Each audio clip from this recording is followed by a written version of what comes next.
നമ്മൾ പറഞ്ഞു വന്നത് ശ്രീനാരായണ ഗുരുദേവൻ്റെ പേരിനെ കുറിച്ചാണ്. നാരത്തിൽ അയനം ചെയ്യുന്നവൻ നാരായണൻ എന്നാണ് നമ്മളെല്ലാവരും പഠിച്ചിരിക്കുന്നത്. അങ്ങനെ വരുമ്പോൾ അതിന് മഹാവിഷ്ണു എന്ന പേര് ചാർത്തി കൊടുത്തു. പക്ഷേ നാരായണൻ എന്ന് പറഞ്ഞാൽ നരൻ്റെ ഇടയിലേക്ക് ഇറങ്ങി വന്ന് പ്രവർത്തിക്കുന്നവൻ എന്നൊരർത്ഥം കൂടിയുണ്ട്. അങ്ങനെ നോക്കുമ്പോൾ ശ്രീനാരായണ ഗുരുദേവന് മാത്രമാണ് ഈ പേര് യഥാർത്ഥത്തിൽ യോജിക്കുന്നത്. നമ്മളുടെ പുരാണങ്ങളെടുത്ത് നോക്കിയാൽ ധാരാളം അവതാരങ്ങൾ നമുക്ക് കാണുവാൻ സാധിക്കും, അല്ലേ? വിഷ്ണുവിന് തന്നെ 10 അവതാരങ്ങളുണ്ട്. പക്ഷേ ഈ അവതാരങ്ങളുടെയൊക്കെ ലക്ഷ്യം എന്തായിരുന്നു? ധർമ്മം പുനഃസ്ഥാപിക്കുകയാണ് എന്ന് പറഞ്ഞുകൊണ്ട് ഇവർ ചെയ്തത് മുഴുവനും കൊലകളായിരുന്നു. ആരെങ്കിലും വധിക്കുക എന്ന ലക്ഷ്യത്തോടു കൂടിയായിരുന്നു ഈ അവതാരങ്ങളൊക്കെ ഉണ്ടായത്. എന്നാൽ ഭഗവാൻ ശ്രീനാരായണ ഗുരുദേവനോ ഒന്നിനെയും എതിർത്തിട്ടില്ല. പക്ഷേ എല്ലാത്തിനെയും എതിർത്ത് തോൽപ്പിക്കുകയും ചെയ്ത സാക്ഷാൽ ശ്രീനാരായണ ഗുരുദേവന് ആ പേര് ആര് നൽകിയാലും ആ പേര് യഥാർത്ഥത്തിൽ യോജിക്കുന്നത് സാക്ഷാൽ ശ്രീനാരായണ ഗുരുദേവന് മാത്രമാണ് എന്ന് നമുക്ക് തിരിച്ചറിയാൻ സാധിക്കും. അത് ചരിത്രമാണ്. നിങ്ങൾ പഠിച്ചു പോകുക. ഈ നാരത്തിൽ അയനം ചെയ്തത് എന്ന അർത്ഥം മാറ്റിക്കൊണ്ട് നരനിടയിലേക്ക് ഇറങ്ങി വന്ന് പ്രവർത്തിച്ച സാക്ഷാൽ ശ്രീനാരായണ ഗുരുദേവൻ. ശ്രീനാരായണ ഗുരുദേവൻ സാക്ഷാൽ ഈശ്വരനായി മാറി തീർന്നിട്ട് അങ്ങ് മരുത്വമലയിൽ വിശ്രമിച്ചാൽ മാത്രം മതിയായിരുന്നു. തനിക്ക് ലഭിച്ച ആനന്ദാനുഭൂതി നുകർന്നുകൊണ്ട് സാക്ഷാൽ ഈശ്വരനായി അവിടെ ഇരിക്കുവാൻ സാധ്യമായിരുന്ന ഭഗവാൻ ശ്രീനാരായണ ഗുരുദേവൻ താഴത്തേക്ക് നോക്കിയപ്പോൾ കണ്ട കാഴ്ച എന്താണ്? ഭഗവാൻ തന്നെ നമുക്ക് പറഞ്ഞു തരുന്നുണ്ട്. എന്താണ്? സ്പഷ്ടം നിലാവങ്ങു നീങ്ങി ദിനകരനുദയം ചെയ്തു ചന്ദ്രൻ മറഞ്ഞു തട്ടി തട്ടി പെരുക്കി പെരുവെളിയതിലാക്കിയിടുവാൻ പിന്നെയാട്ടേ. അല്ലേ? ഭഗവാൻ അവിടെ നിന്ന് നോക്കുമ്പോൾ കാണുന്ന കാഴ്ച എന്താണ്? നമ്മുടെ സഹോദരങ്ങൾ മണ്ണിനു വേണ്ടിയും പെണ്ണിനു വേണ്ടിയുമൊക്കെ രോഗദുരിതരായും മദ്യം കുടിച്ചുമൊക്കെ അവിടെ അലസരായി ജീവിക്കുന്നതാണ് കാണുന്നത്. അത് കണ്ട് അവിടെ തന്നെ നിൽക്കാതെ മറ്റ് സന്യാസിമാരെ നിങ്ങൾ ശ്രദ്ധിക്കുക. നമ്മുടെ ഭാരതത്തിലെടുത്തു കഴിഞ്ഞാൽ ആർഷഭാരത സംസ്കാരം എന്നൊരു ചൊല്ല് പോലുമുണ്ട്. ഇവിടെ ഋഷിമാർക്കൊരു പഞ്ഞവും ഉണ്ടായിരുന്നില്ല. പക്ഷേ ഈ ഋഷിമാരെല്ലാവരും എന്താണ് ചെയ്തത്? അങ്ങ് പർവ്വത ശിഖരങ്ങളിലോ വനാന്തർഭാഗങ്ങളിലോ ഒക്കെ തപസ് ചെയ്ത് ഈശ്വര സാക്ഷാത്കാരം കിട്ടിയതിന് ശേഷം അവരാ ആനന്ദം നുകർന്നുകൊണ്ട് കുടുംബസമേതം അവിടെ തന്നെ ജീവിച്ച് അവിടെ തന്നെ ഒടുങ്ങുകയാണ് ചെയ്തത്. അവരൊരുപാട് കൃതികൾ എഴുതി തന്നിട്ടുണ്ട്, ഒരുപാട് കഥകൾ പറഞ്ഞിട്ടുണ്ട്. പക്ഷെ സ്വന്തം ജീവിതത്തിലൂടെ അതാരും കാണിച്ചു തന്നില്ല.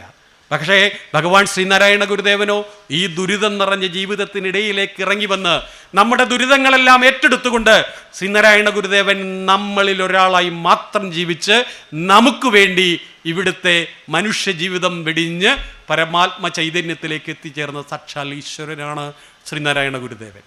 ഒരിക്കലൊരു സൺഡേ ക്ലാസ്സിൽ ഒരച്ഛൻ ചോദിച്ചു, മക്കളെ, യേശുദേവൻ്റെ ഏറ്റവും വലിയ മഹത്വം എന്താണ് എന്ന് പറയാമോ എന്ന് ചോദിച്ചു. അപ്പോൾ ഒരാൾ പറഞ്ഞു 5 അപ്പം കൊണ്ട് 5000 പേർക്ക് കൊടുത്തു. അപ്പോൾ അവർ പറഞ്ഞു അത് യേശുവിൻ്റെ ഒരു അത്ഭുത പ്രവൃത്തി മാത്രമാണ്. അടുത്ത കുട്ടി പറഞ്ഞു യേശു കടലിന് മീതെ കൂടെ നടന്നു. അപ്പോഴും അച്ഛൻ പറഞ്ഞു അത് യേശുവിൻ്റെ ഒരു അത്ഭുതം മാത്രമാണ്. കടലിനെ പച്ചവെള്ളത്തെ വീഞ്ഞാക്കി മാറ്റി, അതും യേശുവിൻ്റെ ഒരു അത്ഭുതം മാത്രം. എന്നാൽ അച്ഛൻ ഞങ്ങൾക്കറിയില്ല, അച്ഛൻ പറഞ്ഞോളാൻ പറഞ്ഞു. അപ്പോൾ അച്ഛൻ പറഞ്ഞു യേശു ക്രിസ്തുവിനെ ക്രൂശിൽ തറച്ചവിടെ കിടത്തുമ്പോൾ യേശു ക്രിസ്തുവിൻ്റെ ഇരുവശങ്ങളും കിടന്നിരുന്ന 2 കള്ളന്മാരായിരുന്നു. അതിലൊരു കള്ളൻ യേശുവിനോട് പറഞ്ഞു, അല്ലയോ യേശു, അങ്ങ് ദൈവപുത്രനാണെന്നാണല്ലോ അവകാശപ്പെടുന്നത്. അങ്ങക്ക് അങ്ങയുടെ ശക്തി ഉപയോഗിച്ച് ഈ കുരിശ് ചവിട്ടി ഒടിച്ച് രക്ഷപ്പെട്ടുകൂടെ? ഒപ്പം ഞങ്ങൾക്കും രക്ഷപ്പെടാമല്ലോ എന്ന് ചോദിച്ചപ്പോൾ യേശുദേവൻ പറഞ്ഞു, നമുക്ക് വേണ്ടി ഒന്നും ചെയ്യില്ല, ഞാൻ എനിക്ക് വേണ്ടി ഒന്നും ചെയ്യില്ല, ഈ ലോക നന്മയ്ക്ക് വേണ്ടി മാത്രമാണ് ഞാൻ എന്തെങ്കിലും ചെയ്യുന്നത് എന്ന് പറഞ്ഞ ആ വാചകങ്ങൾ തന്നെയാണ് യേശുവിൻ്റെ ഏറ്റവും വലിയ മഹത്വം എന്ന് പറയുമ്പോൾ.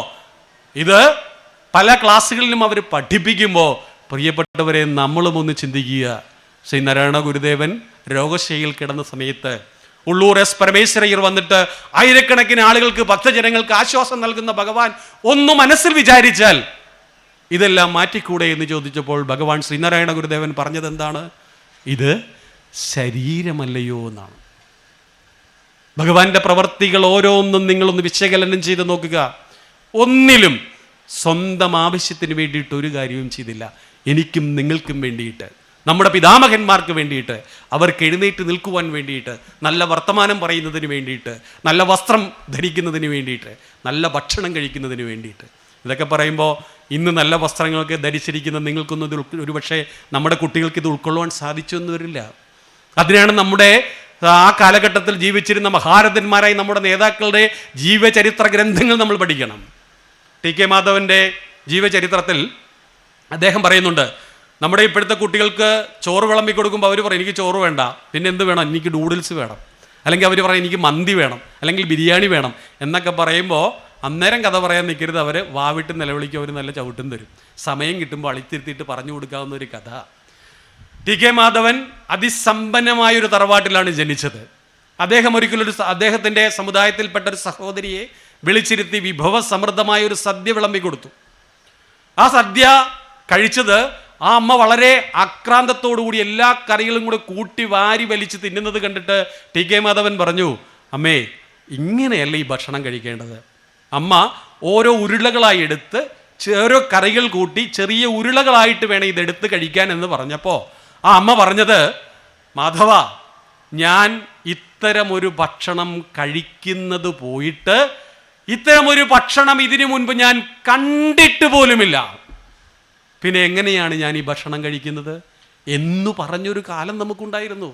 നമ്മൾ കഴിച്ചിരുന്ന പുട്ടിനെ പണ്ടുള്ള എന്താ പറയുക, സവർണർ പറഞ്ഞിരുന്നത് കണ്ണിയപ്പം എന്നായിരുന്നു, അല്ലെങ്കിൽ കമ്പന്തൂറി എന്നായിരുന്നു.